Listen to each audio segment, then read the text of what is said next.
So then, we are back with more understandings from the time of the Second Tabernacle services, where we find the Aramaic English translation of the word. This translation comes from the original manuscripts of the prophets of the Tzayelic lineage, so then we can understand the time of the end as per Yeshayahu the prophet. We find layers of understanding of the spring feast, the autumn feast, and also the returning of the cities of the Messiah laid waste from many centuries. As we read then Yeshayahu the prophet, we find then these layers of the spring and autumn feasts very precisely recorded on the 61st chapter of this great prophet. However, we should ask ourselves, what is going on then in the world that's causing so many nations to neglect this great prophet on behalf of their own dreams and wishes for the future of this planet? Let's then make an evaluation of what the Messiah himself has said as far as him being tabernacling, and he was then the light of the world during his time of service. The spring feast was no joke. It was a very serious time in the history of this planet, and the Messiah came and he completed his objective. Now, as far as we can understand, most of the people of his time did not like him. So then, why sometimes in congregations the people sometimes they don't talk very often of the Messiah and the prophets? So let's make an analysis why people they tended to stay away from the teachings of the Messiah and also the teachings of the prophets. We can be sure of it, a great portion of these it's because they get self-conscious of the understanding of Israel has destroyed its own prophets. And then let's make an understanding very clear as far as what people should be doing in order to save their souls and doing what the Messiah said to do versus wishing a world in this particular world truly does not exist. So the question is very simple. The Messiah himself, when he was completing the spring feast, he was absolutely concerned of doing what the prophets said. Yet, this world we live in, simply many congregations, they neglect speaking of what the prophets said. Maybe because it generates so much conversations and viewpoints and interpretations. But the situation is the events are very plainly given versus then the instructions are also plainly given as far as what the prophets said. Now, during the time of the Messiah, in the 24th chapter of Yeshayahu, he was there teaching them, yet the people, they were leaning the conversation and the events on their own behalf of what they wished for the future of the nation, versus then the Messiah going the other direction. The Messiah was solely concerned with the instructions and the prophets. Israel wanted what Solomon had. They wanted the Messiah to restore Israel as during the time of Solomon or Solomon. So the disparity of understanding is very great. Let's make an analysis of what's going on in the political arena of Israel And let's make an analysis. Why then the Prime Minister of Israel at this point in time decided to get rid of the Financial Minister and the Justice Minister, both of them from the left wing, though what they were explaining was true. Israel's economy is not doing very nicely, and they should promote ways of increasing the economy of Israel. And because of these, and those situations were true, and they were fired. So then, as far as the election, Israel had another couple of years of mandate until elections.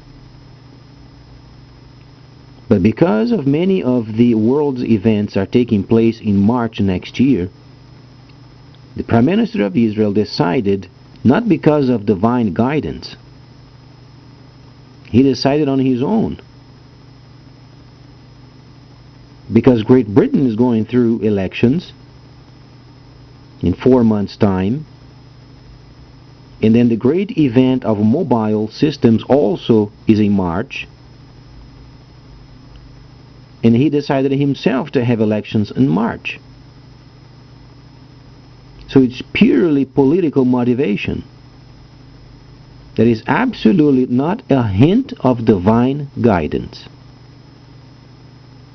Now, people through ignorance, they want to make regular, plain, humane, fleshly decisions as divine.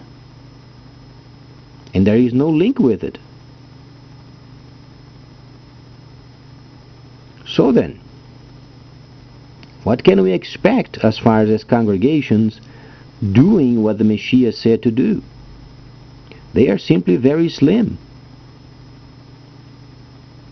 Why then, in the regular sense, these becoming absolutely nonsense as far as trying to find divine in a congregation where they are acting in the flesh?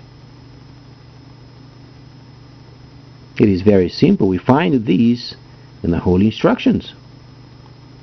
Let's evaluate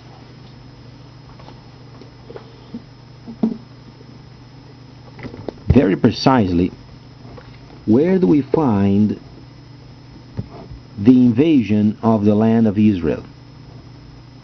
Why then there are so many wishes being said and encouraged where we find absolutely the contrary reported by the prophet Daniel? Now, people may argue and they say, it's only interpretation.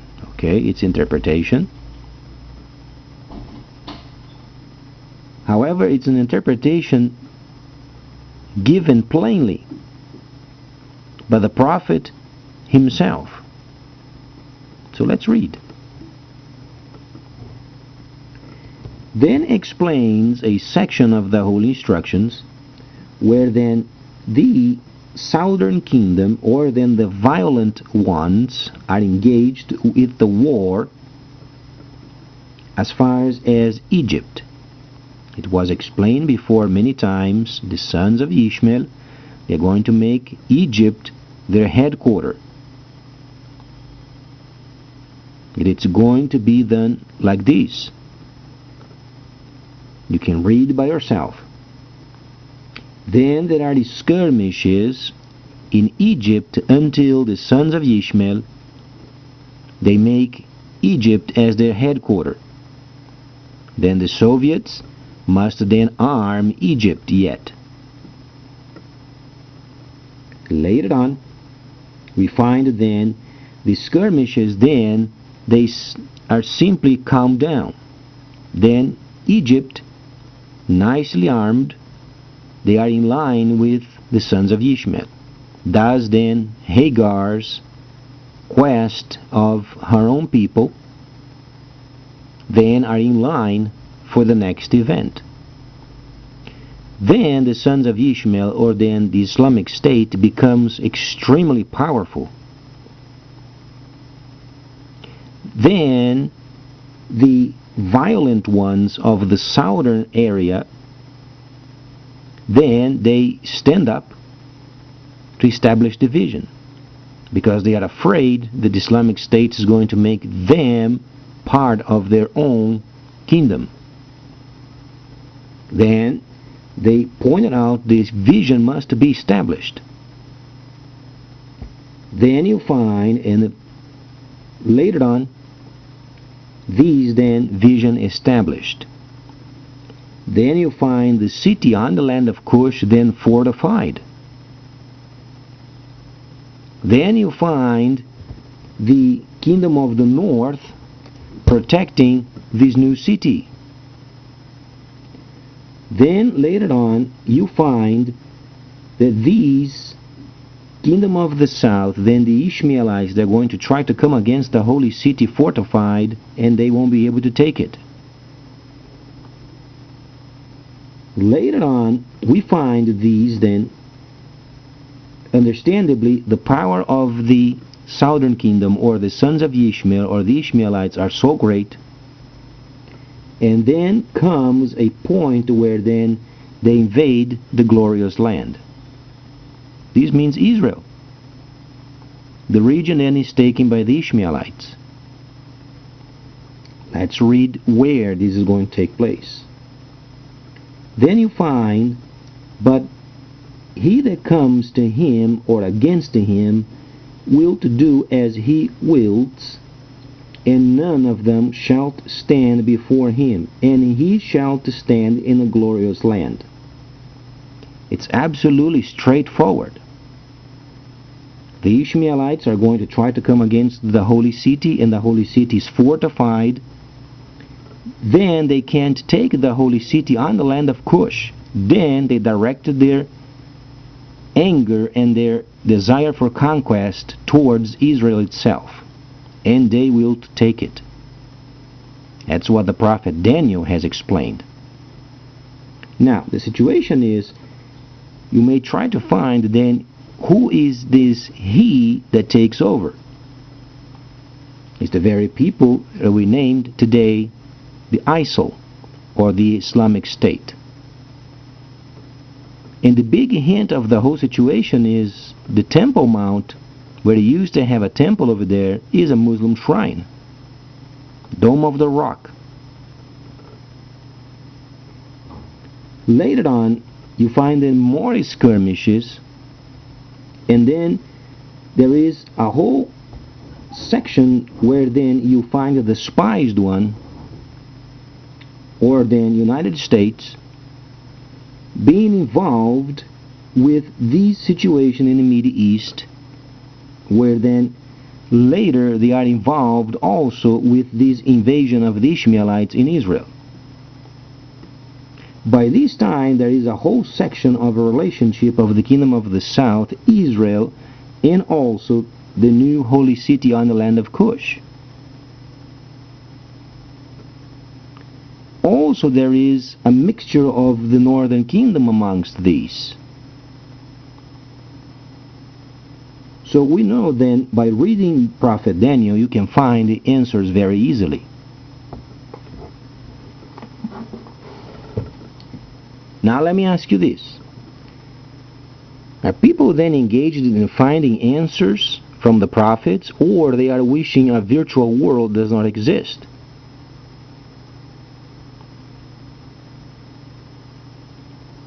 We must face what the prophets are teaching us and make preparations, so then we find ourselves on a holy path. Otherwise, we are going to do precisely as Israel of old did, destroying its own prophets because of their own wishes. So let's make preparations, because the Ishmaelites are going to invade the Holy Land, as precisely stated by the prophet Daniel. During the time of Yirmiyahu and Yerishiyahu, there was always an understanding of, one prophet was saying that Israel were always going to stand, versus a prophet that said that Israel is going to be destroyed. Yirmiyahu was right. So it was Yeshayahu. However, Yeshayahu gave us the understanding of Israel as tabernacling, and tabernacling of the second tabernacle services on the land of Cush.